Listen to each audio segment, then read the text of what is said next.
Hello, and thank you for joining me for this presentation of 8th grade Parent Night. My name is Peter Bednarek, and I'm the principal here at Scotia-Glenville High School. For some of you, this may be your second, third, or even fourth time sitting through this type of presentation if you've had other children enter 9th grade here in Scotia-Glenville. But for most of you, this is probably your first time, and I would be willing to bet that this presentation and the thought of your son or daughter entering 9th grade is a bit of a daunting prospect. You might be sitting there thinking, I can't believe it's already time to learn about the details of high school for my student. The details contained in this presentation may seem a little bit overwhelming, and you will probably have some questions, but there will be time to get answers. And there are plenty of folks here at the high school and in the middle school that will help guide you along the way. People will be there to assist you, and we'll continue to make our phone numbers and our email addresses available to you. I hope that the slides and the information contained here will get you started in the right direction and lay a solid base for you planning with your 8th grader for entering high school and 9th grade next year. There will definitely be time to answer questions and make decisions with the counseling staff as your student progresses through high school. Today what I want to give you is really the 30,000-foot overview of everything that's involved in high school and the progression through high school. And I'll be focusing more on what just needs to be done to prepare for 9th grade in the weeks ahead.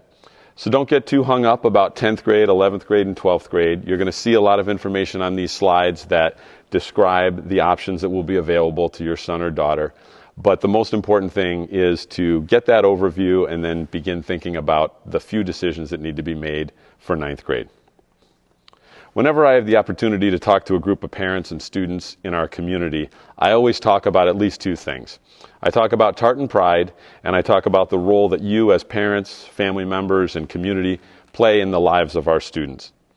I'm so proud of what our high school students are able to accomplish, especially this year. I'm especially proud of their work during these difficult times. And I commend you for committing this time here to learn and prepare for your child's coming high school years.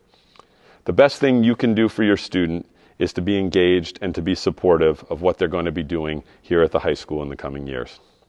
I'm going to share a number of slides with you now about the description of the important aspects of high school and kind of how all of it works with credit and Regents exams and so on and so forth.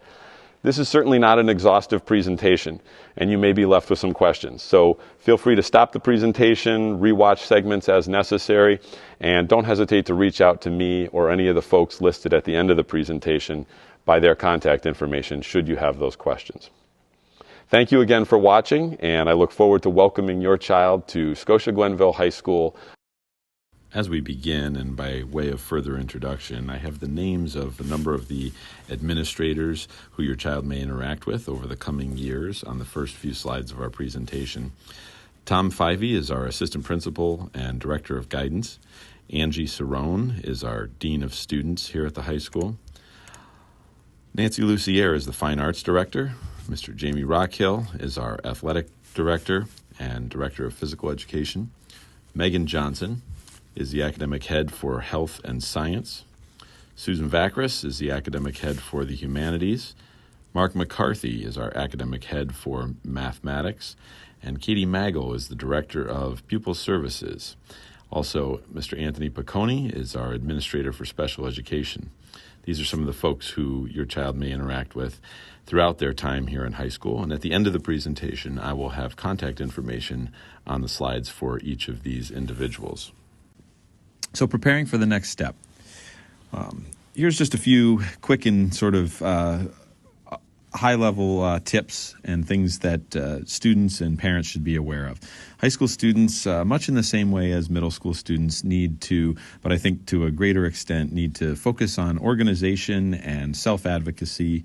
Completing both short and long-term assignments that are going on at the same time is the norm in the high school. Organizing time, especially as students progress through the high school and begin to get more involved with clubs and athletics and a variety of many other things that happen in the life of a high schooler. So social life and some working jobs, and that balance, that time-work balance, which is always important, just becomes increasingly more important as students progress through high school. We try to treat students as the young adults that they are, and we encourage them and try to teach them to utilize the various support networks that are available to them. So teachers, parents, counselors, administrators, we make it a special effort to introduce them to those people who can provide them with assistance and to encourage them in different ways to advocate for themselves. So here are a few of the biggest surprises for ninth graders. First of all, each course counts for 1 credit at the high school. Pretty easy to see the symmetry there of 1 full year course equals 1 credit, a semester course or a half year course equals a half credit. But the key points here are that students need a minimum of 5.5 credits in order to move to 10th grade, and so on and so forth up through the grade levels. So if a student's unable to earn those credits by the end of 9th grade, they won't be in a 10th grade homeroom. And at the high school, this is the only means by which students progress through the classes. They must obtain the credit. And I'll talk a little bit more in a moment about the total number of credits required for high school. So if students do fail courses at this level, if they are graduation requirements, and in order to meet the minimum number of requirements for graduation, they must retake the class. Attendance has always been obviously an important part of a student's learning all the way up through school, but in high school it certainly is no different, and that emphasis can not be made enough. Missed work at the high school level can pile up very quickly. You have already become familiar, no doubt, with the differences between legal and illegal absences. Those determinations are determined by New York State Education Department, not by Scotia-Glenville. But every absence will be coded, either legal or illegal. And I just thought it was important to include here the New York State definition for a chronically absent student is someone who has missed 10% or more of the days that they've been enrolled in school. So if you just do kind of the simple math on this here, 180 school days in each school year. If a student misses 18 days, which really is only as many as 4 or 5 days a quarter, they would be designated as a chronically absent. And as stated in one of the bullet points here, there really is no perfect substitute for not being in class. So we emphasize attendance, and we appreciate the support of parents in doing the same for students. Obviously, this year with the pandemic, attendance has taken on a very different form, but still that exchange between teachers and students in the learning process is absolutely critical. This next slide is probably the most important slide in the presentation, and maybe one that you want to pause the recording on just to take a look at and sort of work to understand. It may appear complicated at first, but I think as we go through it, it'll be pretty clear. In order to graduate from high school in New York State, students must achieve and earn a total of 22 credits. And so if you look at the bottom of both columns, you can see that the goal is 22 credits. In addition to the 22 credits, in order to earn a diploma from a New York State public high school, you must also have passed a certain required number of Regents exams. And every student that graduates from our school will graduate with a Regents diploma, and it will either be a Regents diploma as detailed on the left-hand side of the slide, or a Regents with advanced designation, which is designated or is outlined on the right-hand side of the slide. So starting on the left-hand side, all students for graduation are required on their way to that 22 credits. And I should say that the vast majority of our students obtain more than 22 credits for graduation, but 22 is the minimum. On the left-hand side, for a regular Regents diploma, students must have 4 credits in English, 4 in social studies, that's 1 class each of the 4 years, 3 math classes, 3 science classes, 1 world language credit at least, and we'll talk about that a little bit more in a minute, 1 art or music credit or credit alternative, and 2 physical education credits. We will also talk about that when we get to that slide, but those credits come in half credit increments. So a half credit of PE each year over the 4 years will result in the 2 credits needed, and a half credit in health. Those are the required courses as specified by New York State. And then in addition, to reach the 22 and to achieve the minimum for a Regents diploma, students must have at least a 65 or better on the following the following exams: the algebra exam, the science exam, the global history and geography, the U.S. history, and the English exam, which happens in 11th grade. So if all of those exams are completed at 65 or better, you can see there that they would have a total of, in addition to the courses, they would have 18 and a half credits. And then there would be opportunity to achieve the minimum 22 credits with 3.5 elective credits. And we'll talk in the subsequent slides about some of the electives that are available to students. There are many, and as I said, 22 is really just a minimum, and the majority of our students go well beyond that.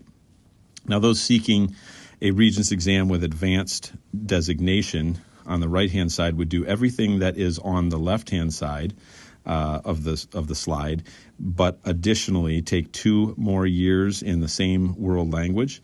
They would take geometry and algebra 2, an additional science course, and they would take the exams in geometry, algebra 2. They would take the class as well, take an additional science exam, and then what we call the checkpoint B exam in world language. These exams, coupled with the additional credits, add up to 20 and a half credits, and then they would have an opportunity for at least 1.5 elective credits to reach the required number of 22. They may go well beyond that, again, as mentioned. And the last part of this slide just explains that Regents diploma and the Advanced Regents diploma are also able to, both of those student diplomas are able to achieve with honors designation if the average score on their Regents exams is 90 or better. So now we're going to turn our attention to each of the departments specifically, and we're going to take kind of an overall look at the department and the progression of courses that are available throughout high school in each, but we're going to also put some emphasis on the first classes that freshmen will have available to them to take as they enter the school. So English is one of the simpler ones, as you'll see as we go along here. English 9 is the course that students will select coming out of the middle school, and some students may elect to enter the English 9 honors section. This is a course that is an additional challenge in the English and Language Arts, and it's a continuation of the honors program and progression that has started in middle school. But students do have an opportunity at different points throughout their high school career to enter the honors program if they should so choose. The selection is for the program is based on GPA, a writing sample, and a teacher recommendation. If you have questions about this, you can certainly reach out to Ms. Sue Vacris, who is our academic head for humanities. Some students will have access to reading classes in the high school as well. So in the next slide, you get a good picture of what the English program progression looks like from 6th grade all the way up to 12th grade.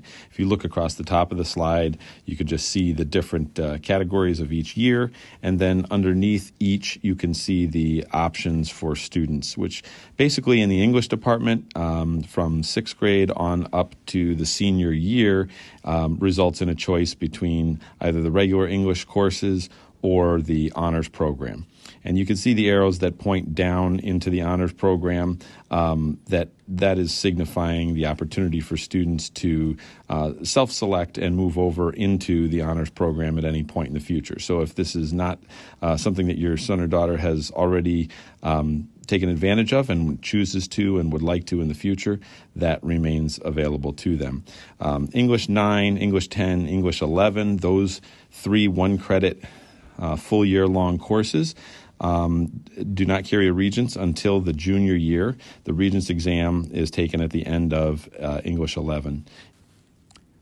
You can also see here that English 12 affords a variety of options to students. These are half-credit or half-year courses: college composition, contemporary literature, media literacy, and lit and cinema. Those 2 of those half-credit courses will comprise 1 full senior year of credit for students at the end of their high school career in English. So turning to social studies, this is also a fairly simple progression at the very beginning of high school. Each of our students entering ninth grade will take global history, and this is a 2-year course. It is taught ninth grade and 10th grade. The Regents exam in global history occurs at the end of the 10th grade year. There is also an honors class for this, and acceptance into the 9 honors section for global history is based on, as you can see, standardized test scores, GPA, and teacher recommendations. This is a course that is just an enhanced version of the course, the regular Global 9 course, and also Global 10. So students considering this course should just be prepared for supplemental reading and additional independent research. And then the curriculum is based on the requirements for the AP World History course in the 10th grade. So you can also see this reflected on the social studies program reflection. It's set up similar to the English one that we just looked at. And you'll notice that students, again, have the opportunity to enter into the advanced courses anywhere along the way through the progression. And then if you look at the senior year, social studies curriculum also is half-year courses. There are half-credit courses, participation in government, which is offered both in the fall and the spring, and the economics course. Now, PIG, as we like to call it, or participation in government, is a requirement, as is economics for all seniors. It's a New York State requirement, and students will have the opportunity to take AP versions of those classes as well, should they so choose. AP Psychology is also an offering for our 11th and 12th graders in the electives in the social studies program. Moving on to the mathematics department, 8th grade teachers will make recommendations for the mathematics placement for each student. The majority of students who do not take algebra in 8th grade, there are some, and we'll talk about that in a minute, but the majority will move on to algebra in the 9th grade. And there are 2 options really for this algebra course. Algebra Part 1 is a 2-year sequence in algebra that will support students' math skills. It's a 2-year progression that will bring them to the Regents exam at the end of 10th grade for the Regents exam in algebra. Most students will take Algebra 1 in 9th grade, and students who complete that course will typically take the Regents at the end of their freshman year in algebra and then move on to geometry in their sophomore year. For those students who were on the accelerated path, and we'll move to the next slide and take a look at this math program progression, but for those students who were on the second pathway down below on the slide, which says accelerated, and took math honors in grade 6 and in the grade 7, they have already taken algebra in grade 8 and therefore will move on most likely to geometry in grade 9. And then eventually Algebra 2, grade 10, and then pre-calculus with some additional options for AP Calculus, both the AB course or the BC course, and then statistics as an option as well. The normal progression, which you see above, from Math 6 to 7 to Math 8, as I said previously, results in 9th graders taking either Algebra Part 1, which again is the course that is a 2-part course, Part 1 in 9th grade, and then algebra in 10th grade with the Regents at the end of that, or moving directly into algebra and then in 9th grade and then in 10th grade geometry and then algebra 2. There are some additional pathways there, as you can see with the arrows, that can all be discussed with counselors and the academic head as needed.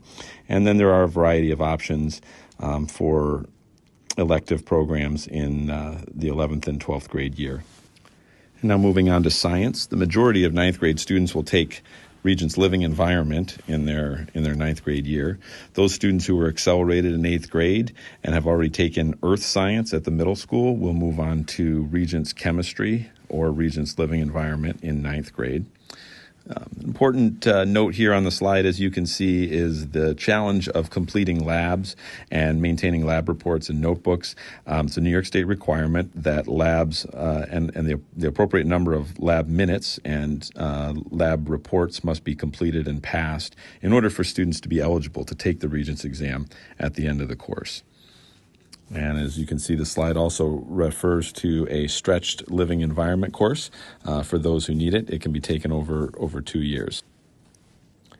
So as you look at the science progression slide, you can see that the majority of students will move from Science 8 into Regents Biology or Living Environment in grade 9, and then Earth Science in grade 10, Chemistry in grade 11, and perhaps Physics in grade 12. With some additional third-year science electives. If you recall, there's an opportunity for students to be able to add additional science credits from our initial slide about the number of credits required. You can see in the box those opportunities that we have currently available in the high school for what we call third-year science electives. So Introduction to Medicine, Science and Engineering, Sports, Physiology, Robotics, and Food Science. If you take the accelerated pathway down below, students that may be already on that pathway with having completed Honors 6, Science, Accelerated 7, Regents Earth Science would have been completed in 8th grade, and then moving to Regents Chemistry in 9th grade. Then it would be AP Bio would be the option, AP Biology in 10th grade, and the opportunity for SUPA Physics at Syracuse University, Project Advance, and then an opportunity for students to take Advanced Placement Chemistry in their senior year. Now moving on to the health department, as I mentioned earlier, there is a half credit of health required for every student graduating from high school. New York State mandates that. And at Scotia-Glenville High School, students will typically take their health class in the 10th grade. And you can see there on the slide that the topics of study are wide-ranging from wellness and disease prevention, human sexuality, environmental health. Our health department is overseen by Megan Johnson, who's also our academic head for science. In the World Languages Department, in order to earn a Regents diploma, if you remember back to that earlier slide, the minimum is that students earn 1 high school credit, and the majority of our students will have completed that credit by passing the Checkpoint A proficiency exam at the end of whichever language they've chosen in 8th grade. And then for those students who are working towards an advanced designation on their Regents diploma, they'll take the courses leading up to 3 additional courses in world language leading up to what we call Checkpoint B. And so that's why you see designated here level B1, B2, and B3. That would be Spanish 1, Spanish 2, Spanish 3, or French or German. And the students must pass all 3 courses leading up to the checkpoint as well as the checkpoint exam, which in the past had been a Regents exam, but is no longer offered by the state. So a number of students may accelerate in world language and skip that level 1 in their first year of high school, go directly to level 2, and then take the Checkpoint B exam as at the end of their 10th grade year after achieving those credits. Turning our attention now to physical education. As I mentioned earlier, each of the physical education classes are half-credit courses, and they're offered every year. It's a requirement that students must take physical education each year and throughout the year. So a half-credit means that the course is delivered in an every other day rotation. This is usually balanced against the student's science lab period or study halls. And physical education throughout the course of high school emphasizes wellness and nutrition and physical activity. And as you can see from the slide, a strong emphasis in lifetime sports and lifetime activities that students will be able to benefit from. They're introduced to the fitness center, the equipment, and the way to properly use that equipment, as well as to the concept of making personal fitness plans and building healthy lifestyles for the future. If you recall from the beginning, the total number of physical education credits required for graduation is 2, and that comes from 4 years of a half credit each. Next, I'm going to describe the Fine Arts Department and what has to be accomplished there. Students have to complete at least 1 credit in fine arts, and there's a variety of ways that they could go about this. Art and music, obviously, are the first that come to mind. Students can take fine arts courses all the way throughout high school. There are many that will allow them to gain additional electives. They could also take a 5-credit sequence on their way to an Advanced Regents diploma, and I'll refer to that in the next couple of slides as well. But the most common class for students who have not taken it already in 8th grade is studio art in the art department. There are also music courses, as you can see, the concert choir, concert band, and orchestra for those that are already working through those progressions and have already begun with an instrument. And then the knowledge course, Music in Our Lives, is also available. These are full-year 1-credit courses. Many students will continue to take the fine arts courses in addition to their regular required or mandated courses, and that will provide some of the additional credits needed to get beyond the number of 22. In the business department, as you can see from the slide, there's a wide variety of electives that are available for grades 10 through 12. 9th graders will be choosing from courses such as Career and Financial Management, which is a full credit course, or Computer Software Applications.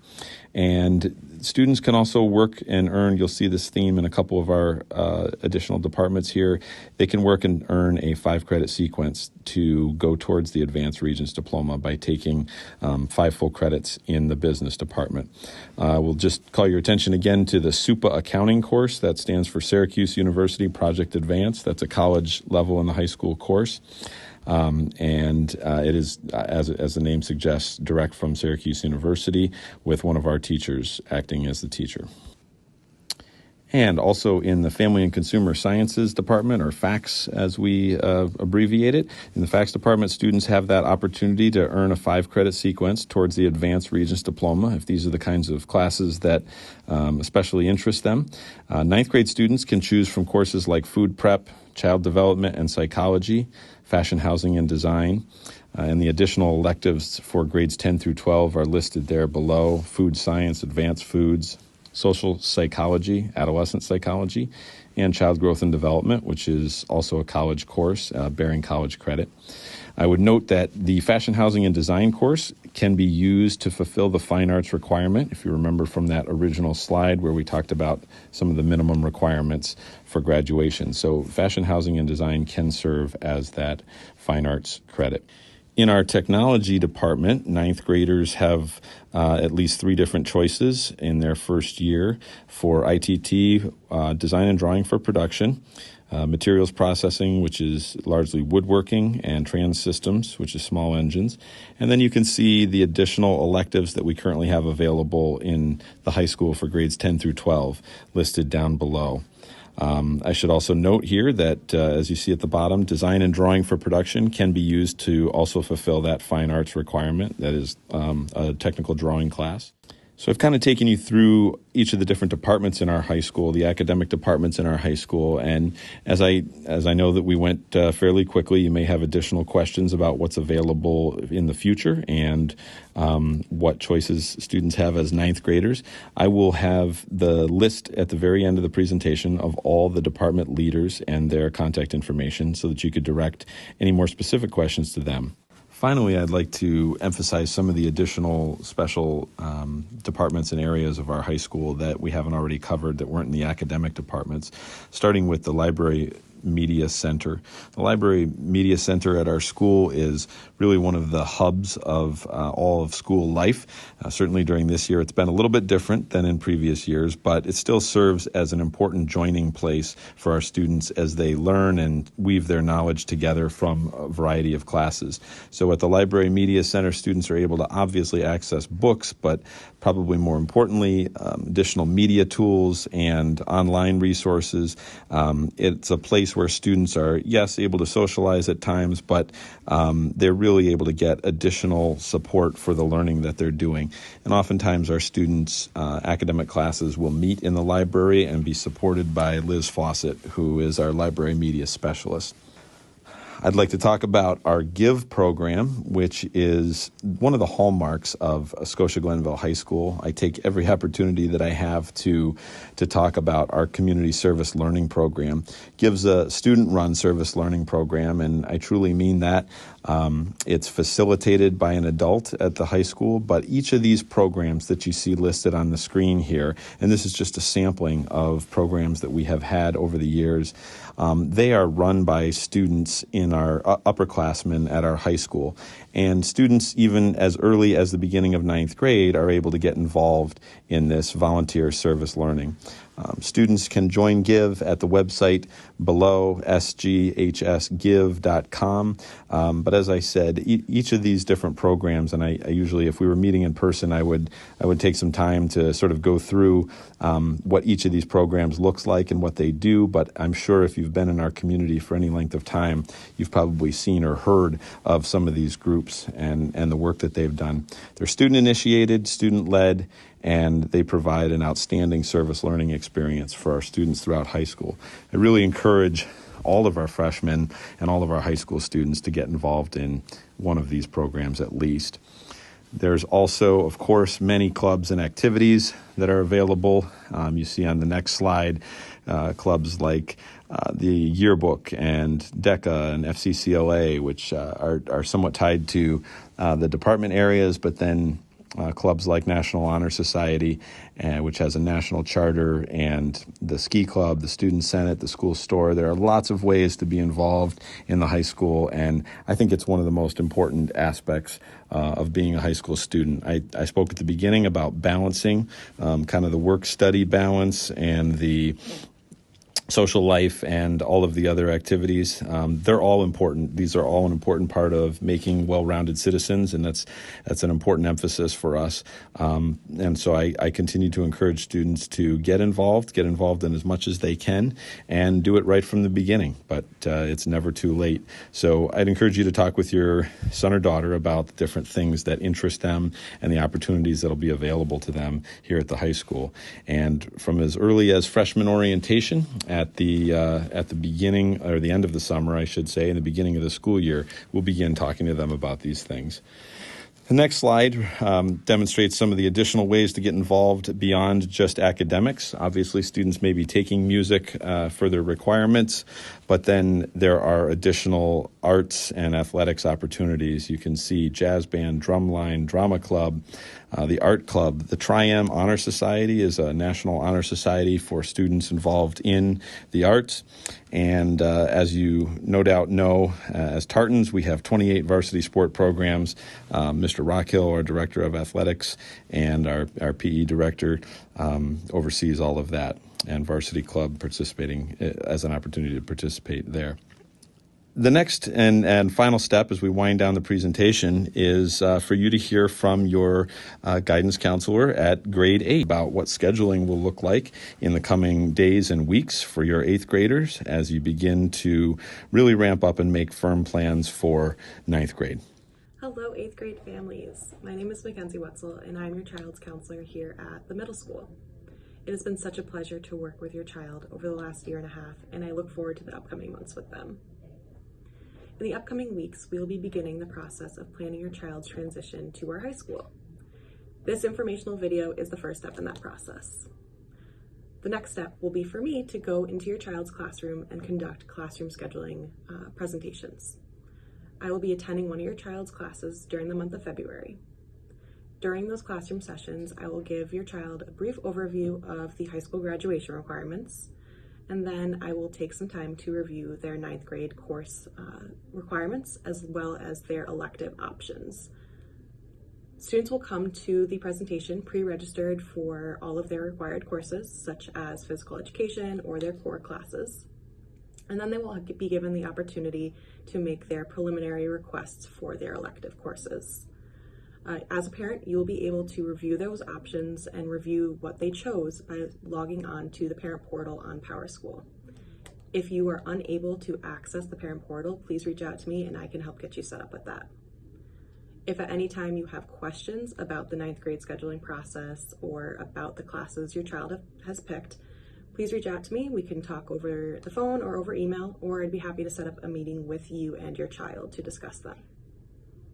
I also encourage your child to email me directly or to find me at school so that we can sit down as well and have these conversations. Any of our students that receive academic supports through a 504 plan or through an IEP will be learning more about their recommendations for academic support at their 504 or CSC annual reviews that will be happening this upcoming spring. Thank you so much for taking time out of your evening to watch this video and follow along. and I appreciate your support for the rest of this year. I'd like to thank Ms. Wetzel for sharing all of that information, and she will be meeting with your students over the coming weeks to advise them on getting their schedules set for high school. And we'll try to make the transition as smooth as possible. I appreciate, once again, you taking the time to listen to the presentation and to begin thinking about what high school looks like for your son or daughter. I'm sure that there are some degree of questions, some amount of questions that you may have, and I want you to be able to have the opportunity to ask those either via email or through phone conversation or whatever works best. We can set up meetings if need be. We will still plan to have an in-person ninth grade orientation on the last Thursday of August, which is our custom. On that Thursday, you'll be able to bring your incoming ninth grader here to school, and they'll get a chance to tour the facility and get familiar with where things are. I want to leave you with a few slides here, which will contain the contact information for each of the department leaders for the departments that we've just talked about. And you may reach out to them via email or by phone. Their contact information will be up on the slide, and you can always reach out to me with any general questions that you may have. Thank you, and be well.